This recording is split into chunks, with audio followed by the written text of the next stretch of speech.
नमस्कार, आप देख रहे हैं हार्ट टॉक भारत। मैं हूं दिवाकर विक्रम सिंह। अंततः ओम बिरला लोकसभा के अध्यक्ष बन गए, या यूं कहें, और जैसा कि मैं लगातार कहता आ रहा हूं, होगा तो वही जो मोदी चाहेंगे, क्योंकि मोदी को जनमत मिला हुआ है। और मैंने कहा था, स्पीकर ओम बिरला ही बनेंगे और डिप्टी स्पीकर भी जो मोदी चाहेंगे वही बनेगा। और संभावना ये आज फिर कह रहा हूं, पुरंदेश्वरी ही डिप्टी स्पीकर बनेंगी।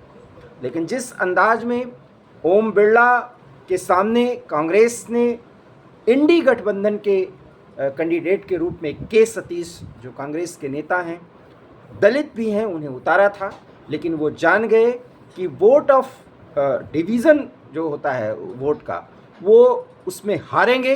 इसलिए बाद में ये प्रेजेंट किया कि हमने परंपरा नहीं तोड़ी है, क्योंकि लोकसभा के अध्यक्ष पद पर वही व्यक्ति बैठता रहा है जो सत्ता पक्ष का होता रहा है। ये ट्रेडिशन टूट जाता अगर उसके लिए वोटिंग होती, और वोटिंग कोई इलेक्ट्रॉनिक मशीन से नहीं होती, बल्कि उसके लिए वोट मतदान किया जाता बाकायदा, और ऐसा नहीं हुआ। लेकिन 13 प्रस्तावक ओम बिरला के समर्थन में थे और 3 इंडी गठबंधन के समर्थन में थे।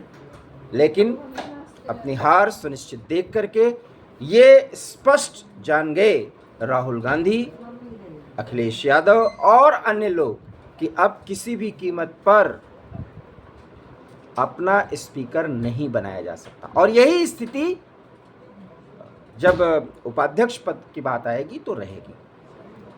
खैर, ओम बिरला बन गए और मोदी ने पहली बाजी संसद में जीत ली है और एलानिया तरीके से जीत ली है।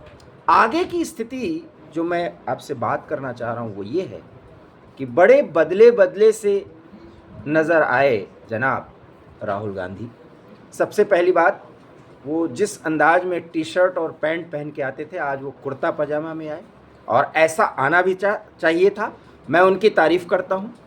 इंग्लिश में ही बोले, लेकिन बहुत ही सधे अंदाज में बोले, और मुझे उनके भाषण के उतने ही अंश, जितना समय उन्होंने बोला, मुझे लगता है कि 2 या 3 मिनट वो बोले हैं।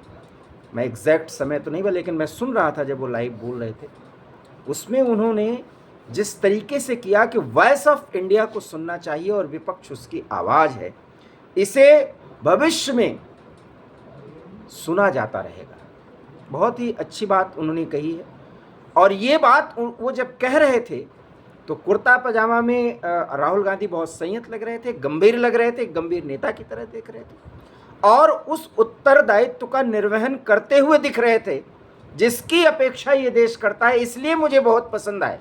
और राहुल गांधी की तारीफ मैं पहली बार कर रहा हूं। ऐसा नहीं कि मेरी तारीफ करने से वो बड़े नेता हो जाएंगे या छोटे होते जाएंगे, लेकिन हाँ, इस देश के 140 करोड़ के आवाम में जनमत का पार्ट मैं भी हूं और उसकी अभिव्यक्ति देता हूं। जितना भी आप लोग देखते हैं उससे सहमत होते हैं या नहीं होते हैं और बात है, लेकिन पहली बार। और क्यों पसंद आया? क्योंकि मैं हमेशा यही कहता रहा हूं कि राहुल गांधी जब तक गंभीर और संयत नहीं होंगे, मुद्दों के साथ और डाटा के साथ सत्ता पक्ष को घेरने की स्थिति में नहीं होंगे, तब तक उनको वही कहा जाता रहेगा जो मैं नहीं कहना चाहता, जो 10 साल तक कहा जाता रहा।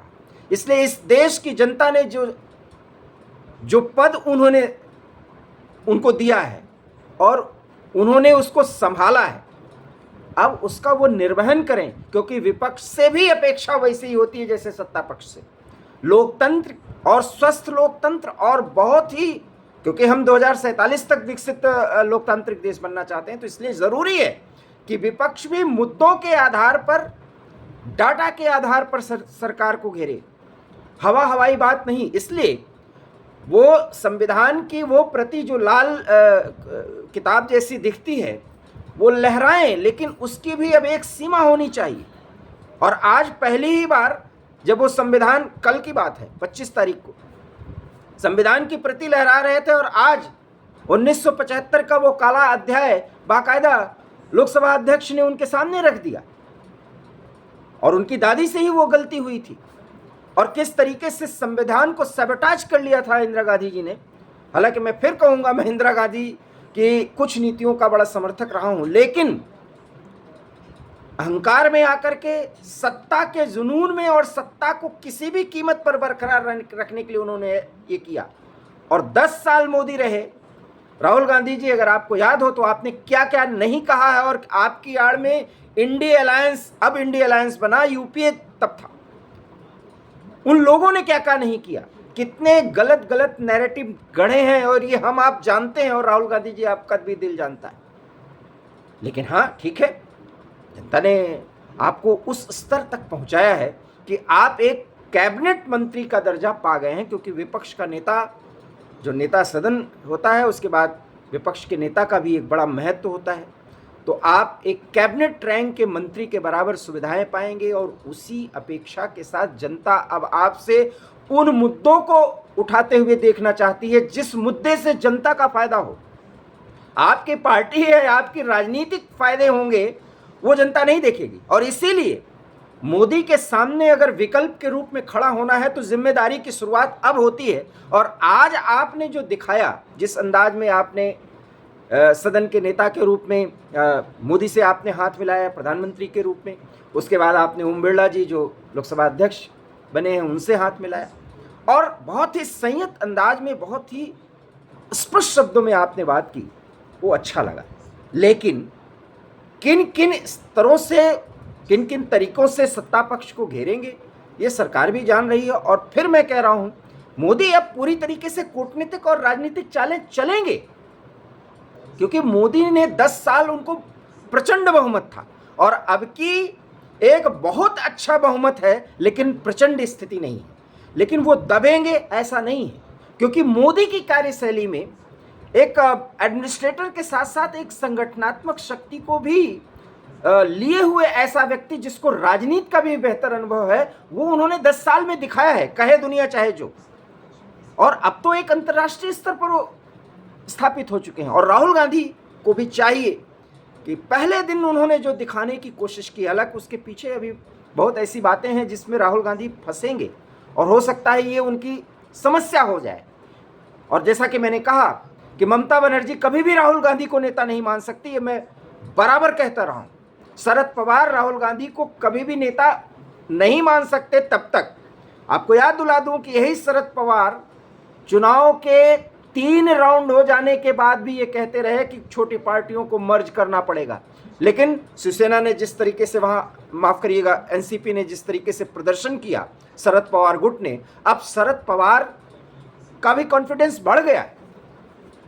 तो कई ऐसे पार्टियां, कई ऐसे नेताओं का जो है कद बढ़ा है, चाहे वो विपक्ष के नेता ही क्यों ना हो, इसलिए उनका उत्तरदायित्व बनता है।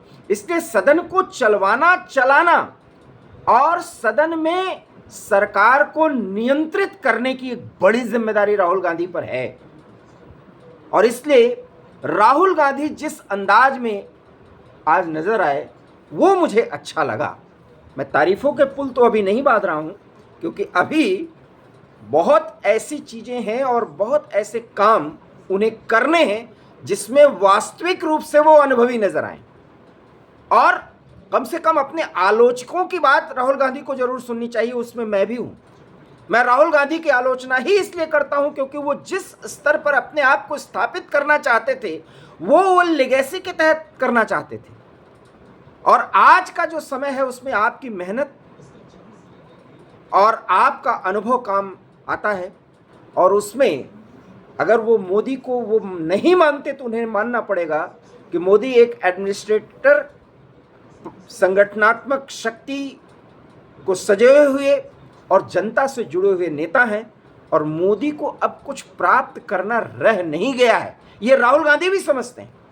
मोदी वास्तव में अब देश की जनता से जो कुछ वायदे किए और जितना भी उनका अब राजनीतिक जीवन एक बड़े नेता के रूप में है वो उसको समर्पित कर देंगे। इसलिए मैं बार बार कहता हूं कि मोदी अब रुकने वाले नहीं हैं, न उनके पास बहुत समय है। इसलिए नहीं कि मोदी सरकार गिरा दी जाएगी, उसकी तो चिंता ही मोदी को नहीं है।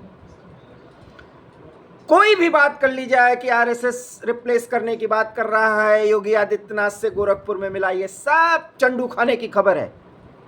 मोदी के आगे अभी कोई भी संगठन, कोई भी नेता संघ परिवार का ऐसा नहीं है जो मोदी के कद को छोटा कर दे। और ये आप हर समय देखेंगे, ये सरकार जब तक चलेगी, मैं बार बार कह रहा हूं। और मोदी वो करके दिखाएंगे जिसकी अपेक्षा न सत्ता पक्ष को है न विपक्ष को है।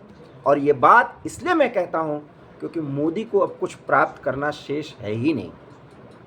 रही बात राहुल गांधी की, उनके पास पूरा का पूरा एक बड़ा दायरा सामने है और पहली बार वो किसी पद पर आसीन किए जा रहे हैं और संसद में उनकी गरिमा नेता प्रतिपक्ष के रूप में है। उस गरिमा को बनाने के लिए उनसे अपेक्षा है कि बहुत ही संयत, बहुत ही गंभीर, और अगर सरकार को घेरें तो उनके पास इतने ज़्यादा डाटा और इतने ज़्यादा विवरण होने चाहिए कि फिर सत्ता पक्ष बगले झांकते रहे। सिर्फ आरोप लगा देने से, वो भी हवाई आरोपों से, कोई बात बनेगी नहीं। यही वो कारण था कि 10 साल मोदी बहुत आगे चले गए। राहुल गांधी को किस नाम से संबोधित किया जाता रहा, शायद अब वो बारी आ गई है, वो समय आ गया है कि वो एक गंभीर विपक्ष के नेता के रूप में सामने आएंगे। रही बात मोदी की, तो मैं फिर कह रहा हूं, मोदी को अब कोई रोक ही नहीं सकता, क्योंकि मोदी सफलता की एक सीमा को लांघ चुके हैं और वास्तव में अपने व्यक्तित्व के आधार पर और उनका जो अंतःमनस करता है, कहता है, वो यही है कि वो देश के लिए एक एक मिनट न्यौछावर कर दें। शायद यही माँ भारती उनसे मांग भी रही है। लेकिन राहुल गांधी के सामने भी ढेर सारे अपॉर्चुनिटीज़ हैं और अगर वो इसका फ़ायदा उठा पाए तो इस देश का लोकतंत्र भी मजबूत होगा। संसदीय कार्यवाहियों को देखने, सुनने और उसके द्वारा जनता को जो फ़ायदा होगा उसका भी मज़ा आएगा और देश सचमुच में 2047 के विज़न की तरफ बहुत तेज़ी से आगे बढ़ जाएगा, जिसमें और जिस पर वो बढ़ भी चुका है। आप हमारी बात से सहमत हैं या असहमत? अपनी बात, अपनी प्रतिक्रिया जरूर दीजिए। न भी दीजिए तो एक बार सोचिएगा जरूर, और इसी आधार पर प्रतिक्रिया में राहुल गांधी की आलोचनात्मक टिप्पणी राहुल गांधी के विषय पर करिए, ताकि राहुल गांधी एक गंभीर विपक्ष के नेता बने। अगर हम देश के लोकतांत्रिक व्यवस्था को मजबूत करना चाहते हैं तो हमें विपक्ष के नेता के रूप में एक गंभीर व्यक्ति, जानकार व्यक्ति, अनुभवी व्यक्ति की ज़रूरत है। और राहुल गांधी भी लगता तो यही है कि उस राह पर आगे बढ़ने के लिए तैयार दिख रहे हैं। संसद में विपक्ष के नेता के रूप में पहला दिन आज जो कुछ भी मैं देख पाया, लगता तो यही है कि वो आगे बढ़ेंगे। हमारा ये वीडियो पसंद आया हो तो लाइक करिए, शेयर कीजिए। हमारे चैनल हार्ट टॉक भारत को प्लीज़ सब्सक्राइब कीजिए। बहुत बहुत धन्यवाद। नमस्कार।